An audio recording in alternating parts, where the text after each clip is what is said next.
Meteorologists thought they had this one figured out. By late July, the heat dome that had been baking the American West for weeks was supposed to do what heat domes usually do eventually: weaken, drift, fade into the background as the pattern shifted into August. Instead, it did something almost nobody forecast. It rebuilt itself, relocated hundreds of miles to the east, and came back stronger than before. So strong that meteorologists are now calling it, without exaggeration, the most powerful heat dome anywhere on the planet right now. And it didn't set up where anyone expected. Let's break down exactly what this heat dome just did, why it caught forecasters off guard, and what it means for the tens of millions of people now sitting directly underneath it. Subscribe to the channel before we get into this, because I track pattern shifts like this the moment the data confirms them, not days later once the headlines catch up. Let's start with the timeline, because the sequence here is genuinely the whole story. This has been a summer defined by heat domes, one after another, each one reshaping the forecast just as the previous one started to fade. To understand how unusual that is, it helps to remember what a heat dome actually is in the first place. It's an unusually strong, unusually stable area of high pressure aloft that essentially traps warm air underneath it like a lid, sinking and compressing the air column beneath it, which itself generates additional heating on top of whatever warmth was already building at the surface. Under normal circumstances, one of these systems builds over a week or two, peaks, and then gets displaced as the broader jet stream pattern shifts and pushes a new system through to take its place. Most summers see one, maybe two, of these develop into anything genuinely dangerous. This summer has already produced three. By late July, the third major heat dome of the season had locked over the central United States, placing roughly 80 million Americans under heat advisories with essentially no overnight relief in the forecast. That stretch alone had already been blamed for 44 deaths and a string of shattered temperature records across multiple states, with cities from Dallas up through the Dakotas reporting daily highs running 10 to 15 degrees above what's normal even for the hottest stretch of summer. Around the same time, a separate record-challenging heat dome was baking the West, sending Death Valley toward a blistering 126 degrees, pushing Billings, Montana, to a forecast 106 degrees just weeks after that city recorded its hottest temperature ever measured, and threatening to set records for sheer atmospheric intensity across parts of Southern California and Arizona. Salt Lake City was flirting with its own August record highs during that same stretch, with numbers pushing well past 100 degrees days in a row.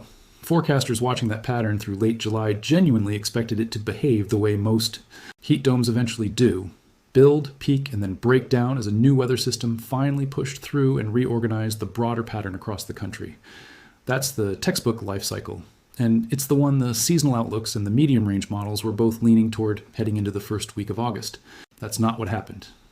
Instead of collapsing, the ridge of high pressure driving all of this reorganized itself and rebuilt over an entirely different part of the country. By the second week of August, an extensive new heat dome was actively building across the Gulf Coast. And by this past weekend, meteorologists at the Washington Post were describing it in genuinely striking terms, calling it the planet's strongest heat dome, now centered specifically over the south rather than the west or central plains, where the summer's earlier domes had set up. This is the part that genuinely surprised forecasters. A heat dome relocating this dramatically, essentially packing up from one region and rebuilding somewhere else at record intensity rather than simply dissipating, isn't the typical behavior models are built to predict with high confidence. It requires a very specific combination of atmospheric conditions holding together across thousands of miles, upper-level ridging reorganizing itself rather than breaking down, moisture and instability realigning underneath it, and enough persistence in the broader steering pattern to let all of that happen without a competing system, muscling in and disrupting it. Watching that actually happen in real time, rather than just existing as one theoretical outcome buried somewhere in a model ensemble, is exactly the kind of development that makes meteorologists sit up and pay closer attention, because it tells you the underlying atmospheric setup driving this entire summer is more persistent and more mobile than the standard seasonal playbook accounts for. Let's talk about what this new configuration is actually doing on the ground, because the numbers here are genuinely dangerous. This heat dome, now anchored over the Gulf Coast, is pushing temperatures over 100 degrees Fahrenheit across a corridor stretching from Oklahoma all the way to the Carolinas, with AccuWeather real field temperatures, which account for humidity on top of raw air temperature, climbing as high as a genuinely brutal 115 degrees in the hardest hit areas. And it's not just the daytime highs that make this pattern so dangerous. Overnight lows are expected to remain in the 80s across many urban centers throughout this stretch, meaning there's essentially no meaningful physical recovery window between one scorching day and the next. That detail matters more than people often realize. The human body needs A genuine drop in temperature overnight to recover from a day of heat stress, and when overnight lows refuse to fall much below 80 degrees, that recovery window effectively disappears, compounding heat-related health risk night after night in a way that a single, isolated hot day never would. Emergency departments across the footprint of this heat dome have already reported a noticeable uptick in heat-related visits, consistent with what the National Weather Service has documented in past events, where emergency room traffic for heat illness climbs sharply on days classified as major or extreme risk, and stays elevated for as long as the overnight lows keep refusing to drop. Here's why forecasters didn't see this specific move coming, and it comes down to a feedback loop that's become an increasingly important part of how meteorologists think about heat domes forming and persisting this year specifically. When a region experiences repeated, sustained heat like the Southwest, Great Basin, and California did through most of July, the ground itself changes in a way that actively reinforces the very heat sitting on top of it. Normally, a meaningful portion of incoming solar energy gets absorbed by soil moisture and converted into evaporation, a process that actually cools the surrounding air in the process, similar to how sweat cools your skin. But once that soil moisture gets used up during a prolonged heat event, there's nothing left to evaporate.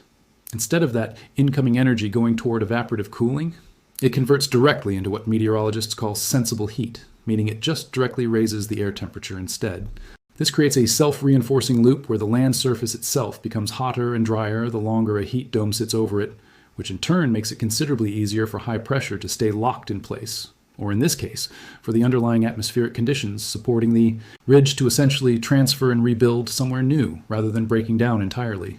This is precisely the mechanism researchers point to when they talk about heat domes becoming more persistent and harder to predict than the historical record would suggest. And it's a genuinely active area of ongoing climate research specifically, because standard forecast models weren't originally built with this kind of amplifying land-atmosphere feedback loop as a central input. It's worth noting this isn't a brand new concept invented this summer. Meteorologists pointed to a very similar dynamic during the Pacific Northwest's catastrophic 2021 heat dome, when a historically dry spring left the ground primed to amplify whatever ridge eventually set up over the region, contributing to temperatures that shattered all-time records in cities that had never previously seen anything close to what they experienced that June. What's different this year is that we're watching that same amplifying mechanism play out not once, but across a rolling sequence of heat domes, each one leaving the ground beneath it drier than it found it, and each successive system inheriting an increasingly primed, increasingly efficient surface to build on. There's also a wildfire and drought dimension tangled up in all of this that's worth understanding, because it's not a coincidental side effect. It's mechanically connected to the same underlying process. More than 3.3 million acres have already burned across the United States this year, well above the seasonal average, with the majority concentrated across the West. The Aspen Acres fire in Colorado alone has burned more than 101,000 acres since late June, making it the 8th largest wildfire in that state's recorded history. And it's still only sitting at partial containment despite hundreds of personnel. And weeks of sustained suppression effort. Heat domes drive accelerated evaporation from whatever soil moisture and vegetation moisture remains, drying out the landscape even further and priming it for exactly the kind of fire activity we've already seen play out extensively this season. Drought, heat, and wildfire don't occur as three separate, unrelated problems. During a summer like this one, they compound and intensify each other in a genuinely thermodynamic feedback loop, each one making the next one worse. And it's exactly why states across the drought-stricken interior West have kept extending red flag warnings even during stretches when the heat dome itself has technically been centered somewhere else. I also want to flag something happening at the policy level because it's directly relevant to how seriously this kind of event is being treated right now. A bipartisan group of senators and representatives has introduced the Extreme Heat Emergency Act, legislation that would add extreme heat to the list of federally recognized disasters under the Stafford Act, the same legal framework that currently allows FEMA to respond to hurricanes and floods with coordinated federal disaster resources. As of the most recent update, that legislation has not been enacted. I bring this up not to make a political point, but because it's a genuinely useful piece of context for understanding how the country's disaster response framework is currently structured. Heat is already the deadliest weather-related hazard in the United States, killing more people annually than tornadoes, hurricanes, and lightning combined, according to National Weather Service statistics. And yet, it remains the one major weather hazard that doesn't currently trigger the same automatic federal disaster response infrastructure that a hurricane or a major flood would. That gap matters practically because it means the response to an event like this one falls disproportionately on state and local governments and on individual households rather than on a coordinated federal system the way it would if a hurricane of comparable danger were approaching the same population. There's also a power grid dimension to this pattern that deserves attention because prolonged, widespread heat doesn't just threaten people directly, it stresses the entire infrastructure, keeping people safe from that heat in the first place.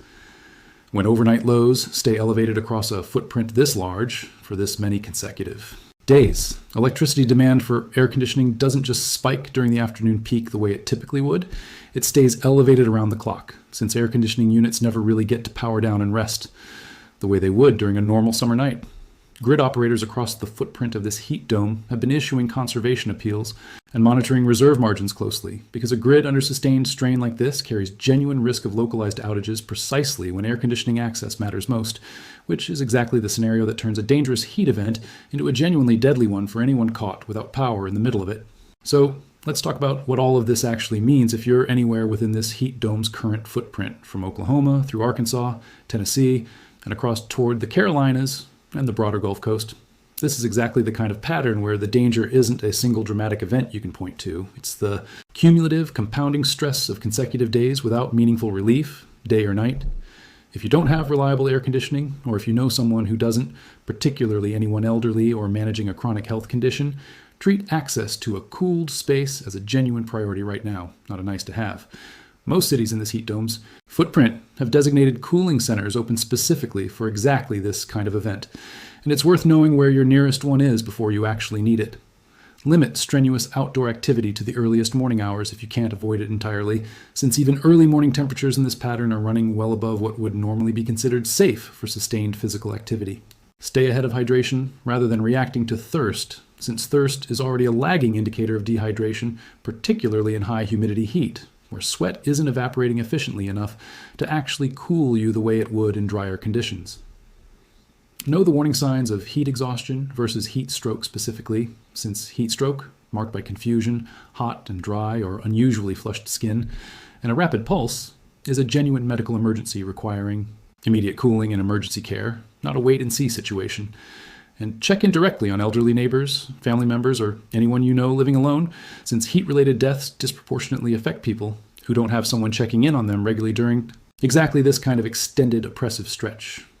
If you have pets, remember that pavement temperatures during a heat dome like this can run dramatically hotter than the air temperature itself, hot enough to burn paw pads in a matter of seconds, so keep walks confined to early morning or late evening and off direct pavement whenever possible.